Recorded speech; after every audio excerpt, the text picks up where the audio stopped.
Assalamualaikum warahmatullahi wabarakatuh. Salam cuan. Jumpa lagi bersama Ompul Channel, sebuah channel yang mengupas tuntas seputar dunia digital. Nah, pada kesempatan video kali ini saya akan membahas tentang kris. Apa itu kris? Tentu sobat cuan, beberapa dari kalian sudah tahu ya kris itu apa. Cuma di sini akan saya jelaskan kembali. Kris itu kepanjangannya adalah Quick Response Code Indonesian Standard atau sistem pembayaran berbasis kode QR. Kris ini mulai diterapkan di Indonesia oleh Bank Indonesia per 1 Januari 2020 atau pada saat pandemi COVID-19 2019. Kris ini dapat menerima semua pembayaran non-tunai menggunakan semua mobile banking dan dompet digital seperti Dana, Shopee, kemudian OVO, Link Aja, dan lain-lain. Hanya cukup dengan scan barcode ini, ketik nominal dan bayar, maka transaksi sudah selesai. Sesimpel itu kan? Jadi kita gak perlu lagi membawa uang cash kemana-mana. Asalkan di mobile banking kita atau di dompet digital kita sudah ada dananya.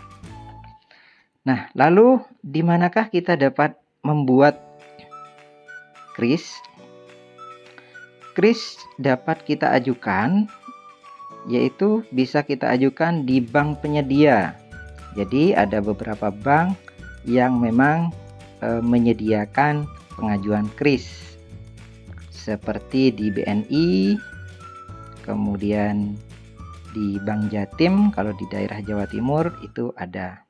Kemudian bisa juga kita mengajukan di dompet digital seperti Dana.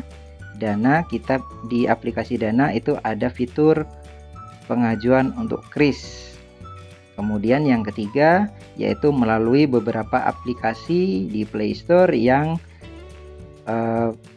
menyediakan pengajuan kris seperti buku warung dan lain-lain. Nah, seperti QR saya ini yang saya tampilkan di layar ini merupakan saya ajukan waktu itu di buku warung yang bekerja sama dengan BNI. Lalu, apa sih manfaat kris itu? Ada beberapa manfaat yang bisa kita nikmati dari kris ini. Yang pertama yaitu manfaat bagi customer atau pelanggan.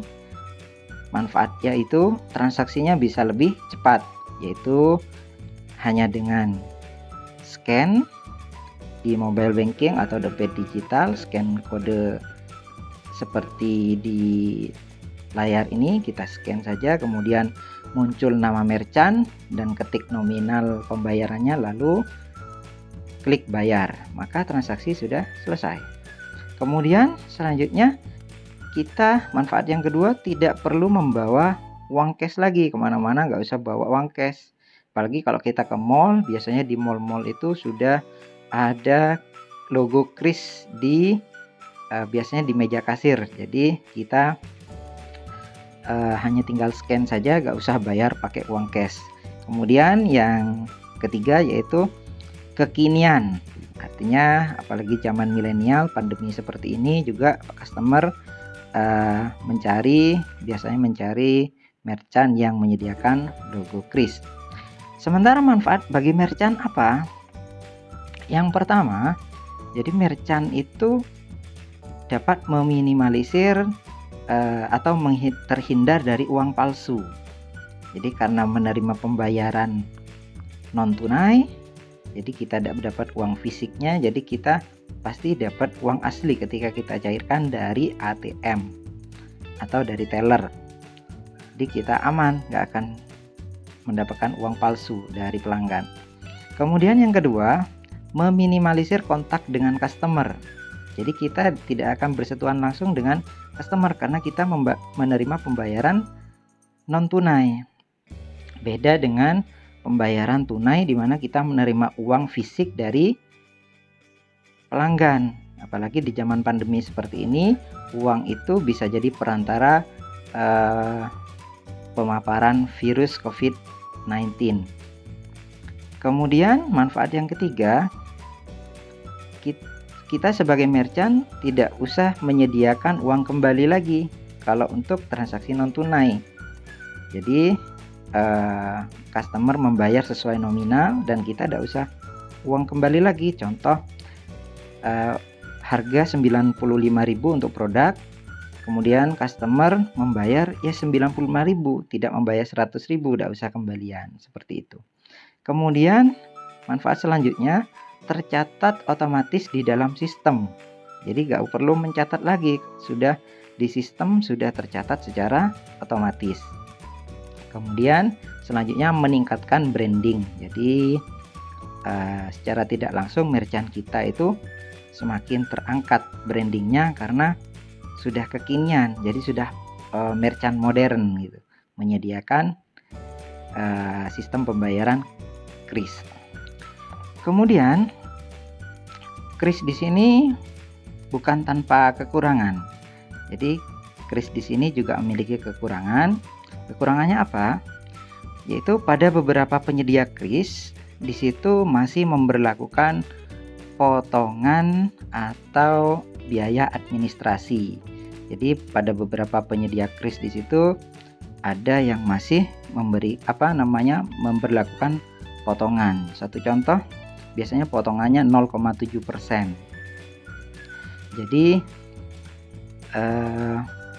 contoh, pelanggan membayar 100.000, maka yang masuk ke rekening kita atau ke sistem kris kita yaitu 100.000 dikurangi 0,7%, yaitu dikurangi Rp700. Jadi yang masuk sekitar, kalau 100.000 berarti Rp99.300. Jadi dipotong Rp700. Jadi itu kekurangannya. Tapi ada juga beberapa penyedia kris yang menggratiskan biaya admin. Contoh seperti di layar ini, kris dari Buku Warung yang bekerja sama dengan BNI ini gratis admin, tidak ada biaya admin. Jadi kalau pelanggan membayar 100.000, ya masuknya ke rekening kita sejumlah 100.000. Jadi tidak ada biaya admin alias gratis. Baik, itu saja review saya tentang kris atau kode QR pembayaran di Indonesia. Terima kasih telah menonton channel ini. Semoga video ini bermanfaat. Wassalamualaikum warahmatullahi wabarakatuh.